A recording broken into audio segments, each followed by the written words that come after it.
जर तुम्ही आता हा कंट्रोल्स घेतला, ॲक्च्युली ह्याचा यूज करून तुम्ही काय करता की ॲक्च्युली व्ही आरमध्ये जाऊन तुम्ही ते इन्व्हायरमेंट फील करता आणि त्यामध्ये तुम्हाला इंटरॅक्टिव्ह अप्रोच दिल्यामुळे तुम्हाला ते कोणताही एखादा कन्सेप्ट असेल काय तुम्ही शिकू शकता. समजा मी एक व्यक्ती आहे की मला एक आगीची भीती वाटत असेल, तर ह्या डिव्हाइसमुळं याला ज्याला आपण इंग्लिशमध्ये फोबिया म्हणतो, म्हणजे मला ज्याची भीती असते, ही भीती घालवण्याचे काम मेडिकल फील्डमध्ये आज सगळ्यात चांगलं चालू आहे. मेटावर्स एक शब्द, ओके, मेटावर्स, हे दोन शब्द त्यांनी असे रिप्रेझेंट केलेत आपल्या मार्केटमध्ये. मेटा म्हणजे बियॉन्ड आणि वर्स म्हणजे कम्प्लीट आर्टिफिशियल युनिवर्स.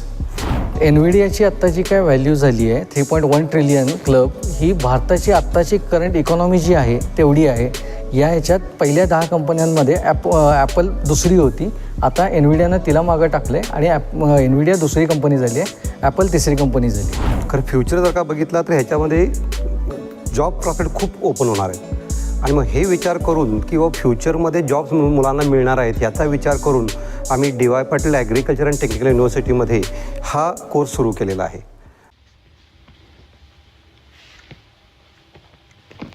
काय कोण आहे ओळखत नाही आहे का मी?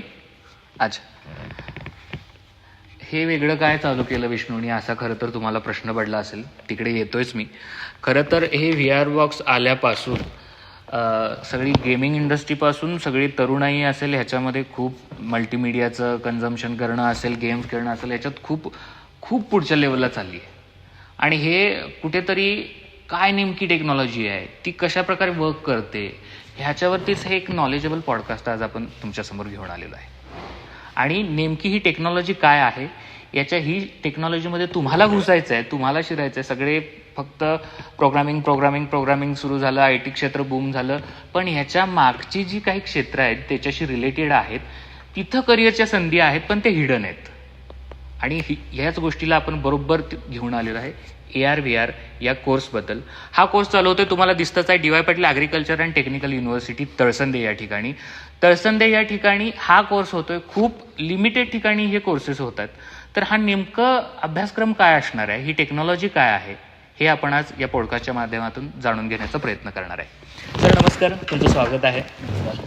आता सुरुवात आपण अगदी बेसिक लेवलला जाऊ की नेमकं हे AR VR म्हणजे आहे तर काय नेमकं? ॲक्च्युली AR VR बद्दल सांगायचं म्हणजे आता बऱ्याच जणांना मल्टीमीडिया टेक्निक्स माहीतच आहेत. बरेच जण आता ॲनिमेशन बघतात, मूवीज बघतात किंवा बऱ्याच वेळा ते VFX सारखे मोठमोठे जिथे इफेक्ट्स होता वापरले जातात, जसे मूवीज बघतात. जसे हॉलिवूडमध्ये बऱ्याच वेळेला बरेच व्हिज्युअल इफेक्ट्स वापरून नवनवीन सीन केलेले असतात. तर AR VR टेक्नॉलॉजी हा त्याचाच एक पार्ट आहे. ओके, जसं आपण इमर्सिव्ह टेक्नॉलॉजी म्हणतो, तो इमर्सिव्ह टेक्नॉलॉजी अंडर तुमचा AR पार्ट येतो, VR पार्ट येतो. तर ARला बेसिकली अगुमेंटेड रियालिटी म्हणतात आणि प्लस त्याला VRला व्हर्च्युअल रियालिटी देखील म्हणतात. ओके, सो व्हर्च्युअल रियालिटी म्हणजे काय, आपण त्यामध्ये जसं आपण ॲनिमेशन म्हणलो की ॲनिमेशनमध्ये आपण कार्टून्स क्रिएट करतो किंवा आपण बरेच असे व्हिज्युअल कॅरेक्टर्स क्रिएट करतो. ॲक्च्युली VRमध्ये आपण तसे कॉम्प्युटर ग्राफिक्सची टेक्नॉलॉजी यूज करून आपण एक VR इन्व्हायरमेंट क्रिएट करतो, जे रिअलमध्ये नसतं. कारण आपण ते सिम्युलेशन करून एक प्रकारचं आपण ते क्रिएट करून त्यामध्ये आपण इमर्सिव्ह एक्सपिरियन्स घेत असतो.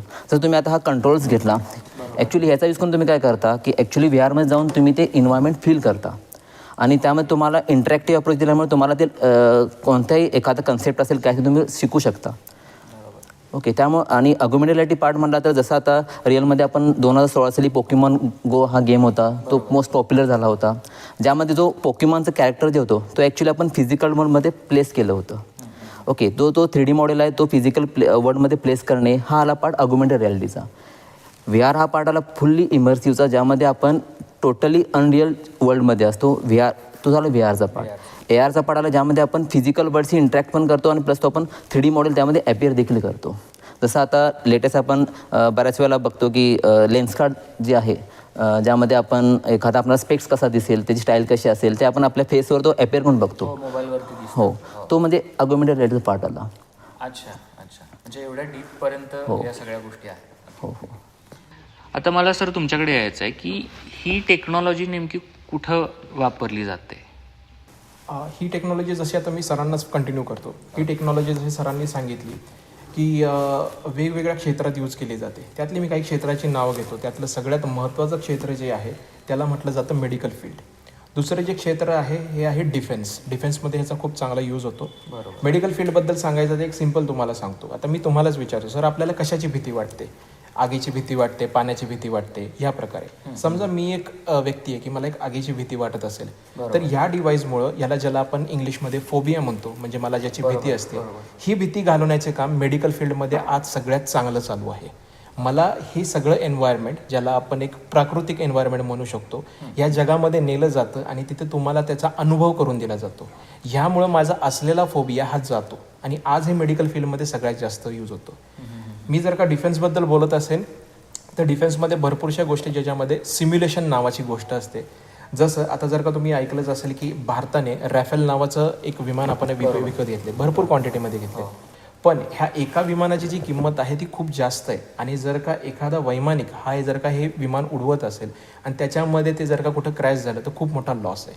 ह्यासाठी डिफेन्स सिस्टीमनी काय केलं आहे की डिफेन्स सिस्टीमने याचं सिम्युलेशन क्रिएट केलं आहे. म्हणजे कुठलाही वैमानिक ज्यावेळेस तो विमानात बसणार त्याच्या अगोदर हा सिम्युलेशन थ्रू हा शिकणार आणि मग ॲक्च्युली फिजिकल विमानामध्ये जाऊन तर हा उडवणार आहे.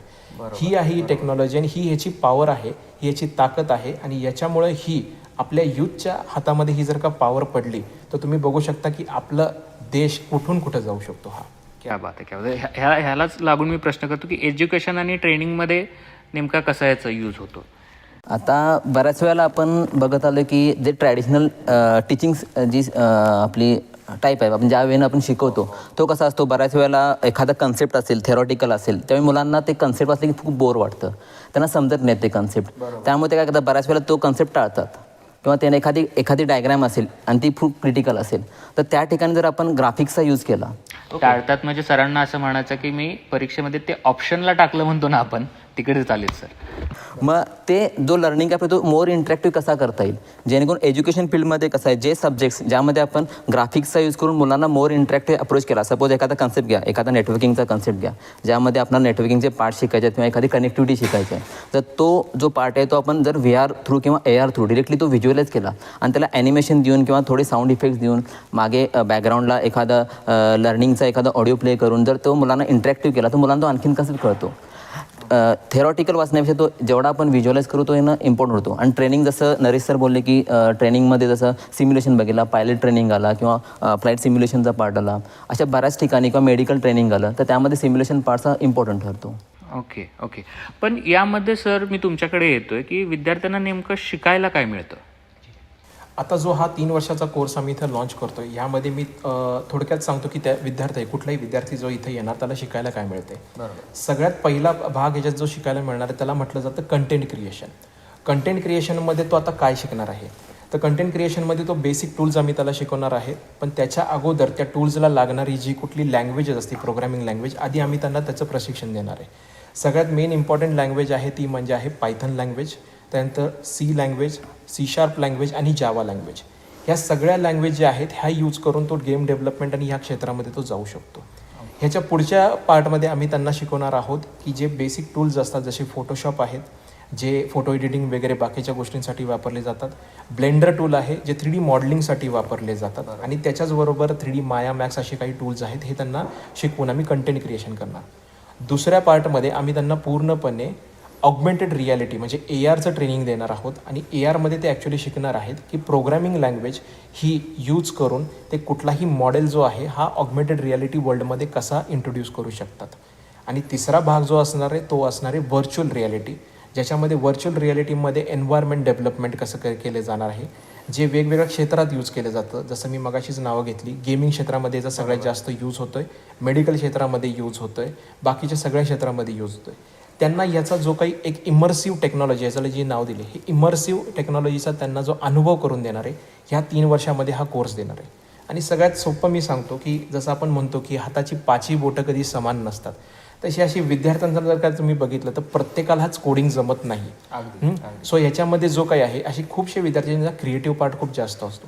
सो हे जे फील्ड आहे आणि हे जे कोर्स आहे जो आम्ही आत्ता आमच्याकडे चालू करतो, ह्यामध्ये आम्ही अशाच विद्यार्थ्यांना टार्गेट करतो आहे की ज्यांची क्रिएटिव्ह पॉवर खूप चांगली आहे आणि ते खूप चांगल्या गोष्टी घडवू शकतात. आणि त्याच्यासाठी ही टेक्नॉलॉजी त्यांना खूप उपयुक्त असते. उपयोगी असणार आहे. खरंच खूप छान आहे. म्हणजे फक्त AR/VR नाही आहे तर तो गेमिंगमध्येही करू शकतो, तो कोडिंगही शिकू शकतो, त्याला फोटोशॉप देखील शिकवणार आहात तुम्ही. वा, म्हणजे ओव्हरऑल सगळं पॅकेज तुम्हाला इथं मिळणार आहे. पण हे मिळणार आहे हे ठीक आहे, पण याच्यासाठी तुम्ही काही शैक्षणिक पात्रता वगैरे काय किंवा खूप काय होतं बेसिकली सर? आता मी सुद्धा एक आर्ट्स बॅकग्राऊंडचा स्टुडंट आहे. आमच्यासाठी जरा वाटा अडवल्या जातात पुढे जायच्या. तर इकडे काय शैक्षणिक पात्रता असणार आहे? नक्कीच मी ते सांगण्यासाठी येत आहोत. आणि शैक्षणिक पात्र जर का तुम्ही म्हणाल तर तुम्ही जर का इंजिनिअरिंगचं नुसतं नाव ऐकलं तर सगळ्यांना माहिती आहे की इंजिनिअरिंग म्हटल्यानंतर सायन्स बॅकग्राऊंड हे सगळ्यांना टार्गेट असतं. पण मी सगळ्यांना हेच सांगू इच्छितो आणि ही एक आनंदाची गोष्ट तुम्ही म्हणू शकता की याच्यामध्ये विद्यार्थी सायन्स बॅकग्राऊंडचा असू दे, विद्यार्थी कॉमर्स बॅकग्राऊंडचा असू दे किंवा विद्यार्थी आर्ट्स बॅकग्राऊंडचा असू दे, 12वी हे त्याची झाली पाहिजे ही त्याची मेन पात्रता आहे. हे ह्यातले कुठलेही विद्यार्थी ह्या कोर्स ऑप्ट करू शकतात आणि ह्या कोर्सचं शिक्षण घेऊ शकतात. हे सोडलं तर जे कुठले विद्यार्थी ज्यांचा डिप्लोमा कंप्लीट झाला आहे आणि त्यांना इंजिनिअरिंगला जायचं नसेल किंवा इंजिनिअरिंगमध्ये मनासारखी ट्रेड नाही मिळाली, असे सगळे विद्यार्थी याच्यात येऊ शकतात. इन शॉर्ट मला सांगायचं तर सगळे विद्यार्थी ज्यांची क्रिएटिव्ह पॉवर खूप सगळ्यात चांगली आहे हे सगळे विद्यार्थी हा कोर्स घेऊ शकतात. आणि ज्याच्यामुळे ते बघू शकतात की आज ज्या लेवलवरती आहेत ते उद्या कुठल्या लेवलवरती असेल आणि ते स्वतःला कसे डेव्हलप करू शकतात. क्या बात आहे बाबांनो. आर्ट्सवाले कॉमर्सवाले आपल्यासाठी आता एक मोठा दरवाजा टेक्निकल उघडतोय. त्यामुळे पटापट कमेंट्स करा आणि इकडे यायचा विचार करूनच या. आता सर पुढे मला हे विचारायचं आहे की मग टोटल अभ्यासक्रम माझा सिलेबस जो म्हणतो तो कशा प्रकारे आपला असेल? आपला अभ्यासक्रम जो आहे जसा NEP 2020 म्हणजे 2020 ह्याप्रमाणेच आपण घेतो. आणि ह्याच्यामध्ये विशेष म्हणजे हा सिलेबस फक्त आम्हीच मिळून बनवलेला नाही आहे. याच्यामध्ये आम्ही इंडस्ट्रीच्या लोकांची देखील मदत घेतली आहे. कारण की हा सिलेबस असा आहे की याच्यामध्ये अकॅडमी ॲज वेल ॲज इंडस्ट्री ह्या दोघांच्या कॉम्बिनेशननीच हा सिलेबस पॉसिबल आहे. सो याच अनुषंगाने आम्ही हा सिलेबस डेव्हलप केला आहे. आणि जसं मी मगाशी सांगितलं 3 पार्टमध्ये आम्ही याचं डिव्हिजन केलेलं आहे. पहिलं आहे कंटेंट क्रिएशन, दुसरं आहे ऑगमेंटेड रियालिटी आणि तिसरं आहे ते म्हणजे व्हर्च्युअल रियालिटी. या 3 पार्टमध्ये ह्याचा आम्ही पूर्ण सिलेबस NEP स्ट्रक्चरप्रमाणे आम्ही बनवलेला आहे. खरंच म्हणजे हा पॉडकास्ट एवढा इंटरेस्टिंग होतोय ह्याच्यातलं जेवढंच, कारण ज्या माणसाला जे नवीन असतं ना ते समजून घेण्याची त्याची खूप इच्छा असते. आणि सर आमचं अजून एवढ्यावरती समाधान होत नाही. मला अजून कुणी तुमची टीम असेल तर द्या. मला अजून खूप माझ्या मनामध्ये प्रश्न आहेत, मला ते त्यांच्याकडून कव्हर करून घ्यायचे. Thank you so much sir. Thank you. मी आत्ताच थोड्या वेळापूर्वी सरांशी बोलताना म्हटलं की नाही मला याच्यातलं अजून खूप जाणून घ्यायचं आहे आणि मला अजून लोक हवी आहेत. तर आपल्याकडे हे 2 पुन्हा नवीन गेस्ट आलेत. Sir welcome. आणि आता मला त्याच्यातले पुढचे खूप प्रश्न यायला लागलेत की हे नेमकं काय चालतंय, कसं चालतंय. काही त्याच्यातल्या अशा गोष्टी आहेत की त्याचा अर्थ पण कळत नाही. जसं की आता मला प्रश्न पडला की म्हणजे मेटावर्स म्हणजे काय नेमकं ते एकदा आम्हाला कळू देत. मेटावर्स एक शब्द, ओके. मेटावर्स हे 2 शब्द त्यांनी असे रिप्रेझेंट केलेत आपल्या मार्केटमध्ये. मेटा म्हणजे बियॉन्ड आणि वर्स म्हणजे कम्प्लीट आर्टिफिशियल युनिवर्स. हे जे तुमचं जग असणार आहे मेटावर्स, यात तुम्हाला ज्या गोष्टी घडवता येणार आहेत, जसं सिम्युलेशन पार्ट असेल. आत्ताच तुम्ही जर AR रिलेटेड आणि VR रिलेटेड कॉन्सेप्ट्स ऐकला, ऑगमेंटेड रियालिटी असेल, व्हर्च्युअल रियालिटी असेल, इवन आणि अपग्रेडेशन म्हणजे या टेक्नॉलॉजी आहेत त्या मिक्स रियालिटी आणि एक्सटेंडेड रियालिटी, ह्या सगळ्या टेक्नॉलॉजी मिळून एक विश्व तयार होणार. त्यालाच आपण मेटावर्स म्हणतो. मेटावर्स. याच्यामध्ये कोणत्या कोणत्या कंपनी आहेत ज्या आता काम करतायत प्रत्यक्षात? आत्ता तुम्ही जर नुसतंच ऐकलं असेल तर NVIDIA, ॲपल, मायक्रोसॉफ्ट. NVIDIA तर आपल्या सगळ्यांनाच बऱ्यापैकी माहिती आहे. ग्राफिक कार्ड वापरतो आपण, काय वापरतो. येस. आणि तुम्ही आता जर ऐकलं असेल NVIDIA नावाची ही कंपनी ट्रिलियनमध्ये एंटर झालेली आहे. $1 ट्रिलियन कंपनी म्हणून आपण माहिती आता आपल्याला मिळालेली आहे. मी कोणालचं एक पुढं कंटिन्यू करतो. NVIDIA आणि ॲपलचं जर आत्ता तुम्ही हे वाचलं असेल तर NVIDIA आत्ता 3.1 ट्रिलियनवर गेल्याची भारताची इकॉनॉमी आहे. क्या बात. ठीक आहे. म्हणजे करण्यासारखं वाक्य मला वाटतं तुम्ही रिपीट करावं. NVIDIAची आत्ताची काय व्हॅल्यू झाली आहे 3.1 ट्रिलियन क्लब, ही भारताची आत्ताची करंट इकॉनॉमी जी आहे तेवढी आहे. ह्याच्यात पहिल्या 10 कंपन्यांमध्ये ॲपल दुसरी होती. आता NVIDIAनं तिला मागं टाकले आणि NVIDIA दुसरी कंपनी झाली आहे, ॲपल तिसरी कंपनी झाली आहे. क्या बात. मगाशीच सरांशी बोलता आम्ही मेडिकल फील्डचा विषय निघाला. मला ते थोडं मेडिकल फील्डमध्ये अजून ह्याचा कसा वापर, मला अजून थोडं इन डिटेल ह्याच्याबद्दल. मेडिकल फील्डमध्ये तुमचं कसं असतं की आत्ता तुम्ही जेव्हा काम करता मेडिकल फील्डमध्ये, तुम्ही प्रत्येक बोन, प्रत्येक वेन किंवा आतले जे काय बॉडी सिस्टीम आहे ही इंडिव्हिज्युअली बाहेर काढून बघू शकत नाही. ॲज वेल ॲज कसं असतं काही लोकांना रक्ताचा फोबिया असतो किंवा त्या बॉडीचा फोबिया असतो, ते कट करू शकत नाहीत किंवा हे, त्यामुळं बायोलॉजी घेणाऱ्या लोकांची संख्या आपल्याकडे कमी आहे ह्या सगळ्या गोष्टीमुळे, डिसेक्शन्स. पण या गोष्टी कशा असतात हे व्हर्च्युअल रियालिटीमध्ये दाखवलं जातं.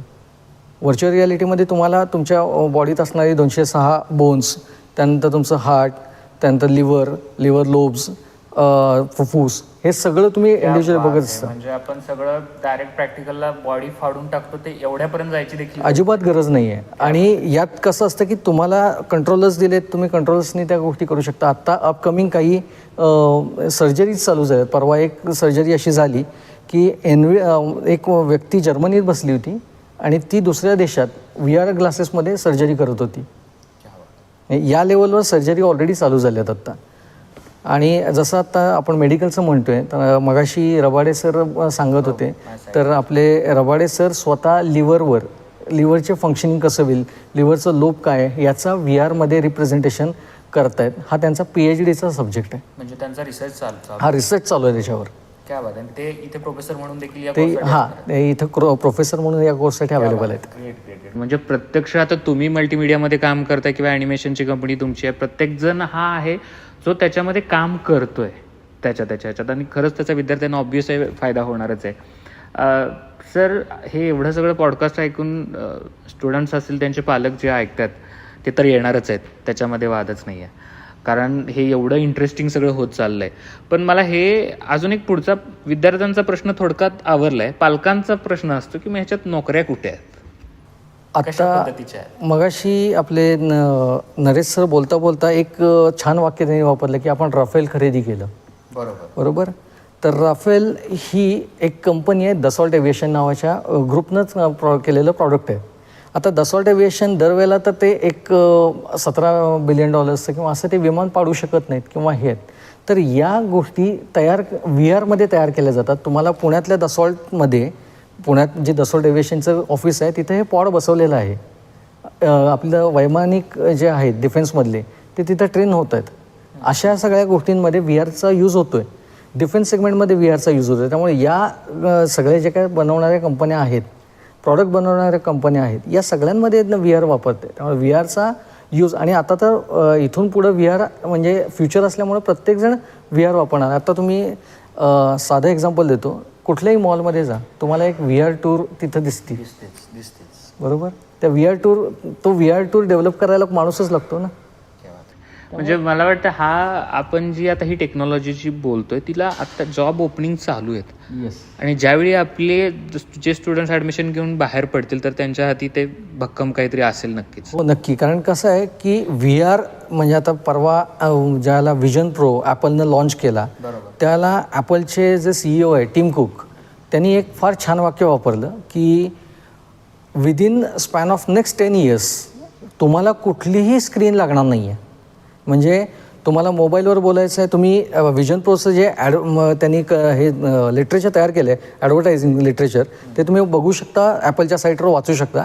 त्यात त्यांनी सरळ दाखवलं आहे, आम्ही गेस्चर मेकॅनिझम वापरतो आहे, त्यामुळे तुम्हाला लॅपटॉपची जी काय गरज आहे ती तिथं संपती आहे. म्हणजे जसे आपण सायन्स फिक्शन मूवीज बघतो तसं सुरू असणार. हां, तो याचं टॉम क्रूजचा एक मूवी आहे, मला आता नाव नाही आठवत, पण त्यात टॉम क्रूज त्याच्या स्वप्नात काय होतं हे बघत असतो, ते असं रिव्हर्स करत असतो. किंवा तुम्ही आपल्या इंडियन मूवीमध्ये म्हटलात तर कोई मिल गया किंवा क्रिशमध्ये तो ऋतिक रोशन असं काही हे फिरवतो आणि त्याला सगळं दिसतं. That kind of G technology त्यांनी दाखवली आहे, ही खरंच टेक्नॉलॉजी तुमच्या हातात येणार आहे. हा फ्युचर बघू शकणार नाही तुम्ही, पण तुमचं जे रेग्युलर काम आहे ते तुम्ही करू शकणार आहात. पुढचा मला ह्याला जोडूनच एक प्रश्न असा विचारायचा आहे की आपण सिलेबस बघितला नेमका काय आहे, त्याच्यासाठी त्यांची रिक्वायरमेंट बघितली, म्हणजे शैक्षणिक पात्रता काय असावी. आता नेमका विद्यार्थ्यांच्या समोर एक प्रश्न पडतो, कारण मीही जेव्हा बाहेर स्पीच ना ॲज अ मोटिवेशनल स्पीकर म्हणून जातो तेव्हा देखील हे असतात की सर आमचं शिकलो आहे पण पुढे काय, किंवा ते थेरॉटिकल झालं आहे, तर मग इंटर्नशिपसाठी तुम्ही काय व्यवस्था केली, इंटर्नशिपला किती हे दिलं, महत्त्व दिलं? जसं मगाशी सरांनी सांगितलं की यात 2 वर्षाचं त्यांचं थेरॉटिकल आणि हे सगळं असणार आहे, आणि 1 वर्ष पूर्ण ही 11 महिन्याची त्यांची इंटर्नशिप असणार आहे. मग इंटर्नशिपमध्ये बऱ्याच कंपन्या ऑलरेडी भारतात काम करत आहेत, काही फिनटेक सोल्युशनमध्ये आहेत, काही आहेत, किंवा आमची कंपनी आहे, जसं की आम्ही आर्किटेक्चरल ह्याच्यात जास्त काम करतो, म्हणजे एखादं घर आपण बांधतोय, तर घर बांधताना होतं काय की सगळं घर बांधले आणि नंतर कोणाला तरी वाटतं की अरे ही भिंत इथं नको आहे आणि हे आपण कटआउट ही भिंत पाडू, ही फोडू आणि परत काहीतरी बघू. सो हे सगळं पाडापाडी करणार, त्यानंतर एवढा खर्च करणार, ह्याच्यापेक्षा या टेक्नॉलॉजी थ्रू तुम्ही हे बघू शकता. तुम्ही हे कसं आहे, ही टेक्नॉलॉजी जर तुम्ही शिकलात तर यात तुम्हाला 2 अपॉर्च्युनिटी नक्की आहेत. एक तर तुम्ही स्वतःसुद्धा ही टेक्नॉलॉजी शिकून स्वतः मार्केटमध्ये, ओपन मार्केटमधून काम घेऊ शकता, ॲज अ एंटरप्रेनर काम करू शकता. ओके, म्हणजे हा माझा खरं तर तोच प्रश्न आता येणार होता की ठीक आहे, नोकऱ्या वगैरे तर आहेतच, भरपूर ओपन होणार आहेत, हे सांगण्यापेक्षा आपल्याला दिसतंय टेक्नॉलॉजी, पुढची टेक्नॉलॉजी बघून. तर मला कुणाला बिझनेस सुरू करायचा आहे ह्याच्यामध्ये, तर त्याला काही ऑप्शन्स आहेत का? 100%. कारण आत्ता जर तुम्ही जे काय ओपन जे आपण म्हणतो फ्रीलान्सिंग वेबसाईट जे आहेत त्याच्यावर जर तुम्ही बघितलं तर VR कंटेंट क्रिएट करणाऱ्यांना प्रचंड डिमांड आहे. म्हणजे मी आत्ता रफली सांगतोय, पण त्यांचं जे कॉस्टिंग आहे पर आवर कॉस्टिंग हे $100 जातं. $60 to $100 पर आवर कॉस्टिंग. आणि प्रोजेक्ट लेंथ जी असती ही मिनिमम टू मिनिमम 3 महिने, 6 महिने, वर्ष. तुम्हाला जर तुमचं काम त्यांना आवडलं तर ते कंटिन्यू ॲज अ वेंडर तुम्हाला काम देऊ शकतात. त्यामुळं ही टेक्नॉलॉजी शिकल्यानंतर नोकरीच करावी असं काही नाही आहे. तुम्ही स्वतःचा बिझनेससुद्धा यात उभं करू शकता. बेंगलोर, इवन आपल्याकडं पुणे, इथं सुद्धा खूप साऱ्या अशा छोट्या छोट्या कंपनीज आहेत ज्यांनी अशा पद्धतीत काम सुरू केले आणि आता त्या रिनाऊंड कंपन्या झालेल्या आहेत. क्या बात आहे. म्हणजे हा स्टडी पूर्ण किंवा अभ्यासक्रमाचं आपण बघितलं किंवा ह्या कोर्सबद्दल जाणून घेताना मला असं वाटतं की हे हा मला वाटतं बरं का, माझा जास्त रिसर्च स्टडी नाही आहे, हा कोर्स सगळ्याच्या ज्या फुलफिलमेंट करतो, ज्या प्रत्येकाच्या ज्या भावना आहेत, कुणाला नोकरी करायची आहे, कुणाला बिझनेस करायचा आहे, आर्ट्सवाल्यांना टेक्निकलमध्ये यायचं आहे, मला वाटतं सगळ्यांसाठीच ओपन आहे. हो, आम्ही एक गोष्ट त्यात म्हणजे बोलू इच्छितो. DY पाटील तहसन म्हणजे DY पाटील ATU हे खरंच खूप पुढचा विचार करून हे कामं करत आहेत. कारण आय एम व्हेरी थँकफुल की असा विचार करून ते जर इथं या पद्धतीत लोक ट्रेन करत असतील तर आय विश देम की आपण लवकरच ॲपल, फेसबुक किंवा मेटा किंवा NVIDIA सारख्या मोठ्या मोठ्या कंपनीज या कॅम्पसमध्ये हायरिंगसाठी येतील. ग्रेट. आता याच्याशी रिलेटेड आपण थोड्या विषयांतर करू म्हणू. विषयांतर नाही, त्यातलाच विषय आहे, पण याचे प्रोडक्ट्स कोणते कोणते आहेत? बरेच आहेत. आता जर तुम्ही AR आणि VR टेक्नॉलॉजी बघितला तर मोस्ट ऑफ द इंडस्ट्रीजमध्ये ह्याचा वापर केला जातो. जसं की आता जस्ट युथ जनरेशनमध्ये एक स्नॅपचॅट फिल्टर्स वगैरे वापरले जातात. इंस्टाग्रामवरती पण त्याचा यूज सुरू झालेला आहे. फिल्टर्स कशाच्या थ्रू असतात? ते ॲग्युमेंटेड रियालिटी हे टेक्नॉलॉजी याच्या थ्रू, AR थ्रू ते आपले फेस स्कॅन करून डायरेक्टली ही टेक्नॉलॉजी शोकेस केली जाते. इवन व्हीआरमध्ये तर ऑलरेडी एन्व्हायरमेंट क्रिएशन हे पार्ट सुरू झालेला आहेच. बरेच गेम इंडस्ट्रीमध्ये गेम्स तुम्हाला असतील जे related to forest or anything experience you can directly get into that technology. आणि तिसरा पार्ट म्हणजे अजून येतो त्यात की पुढे जे अपग्रेडेशन असणार आहे, जे आपण MR म्हणतो किंवा XR म्हणतो. इवन ह्याचा एक उल्लेख एका मूवीमध्ये देखील दाखवला आहे की जे तुम्ही मेटावर्स वगैरे बोलताय की मुलांमध्ये एक मेटावर्स नावाचा एक शब्द फेमस झाला होता. 2020 सालीमध्ये एक फेसबुक कंपनीनं स्वतःचं रिब्रँडिंग मेटामध्ये केलं. अल्टिमेटली त्यांचाच एक डिव्हाइस आपल्या समोर देखील ठेवला आहे. ह्या डिव्हाइस थ्रू तुम्ही त्या जगात आर्टिफिशियल वर्ल्डमध्ये जाता.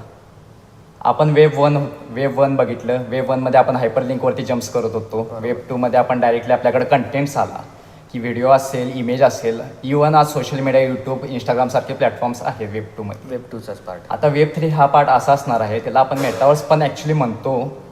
वेब 3मध्ये तुम्ही ॲक्च्युली चालून बघणार आहात वेबसाईटमध्ये.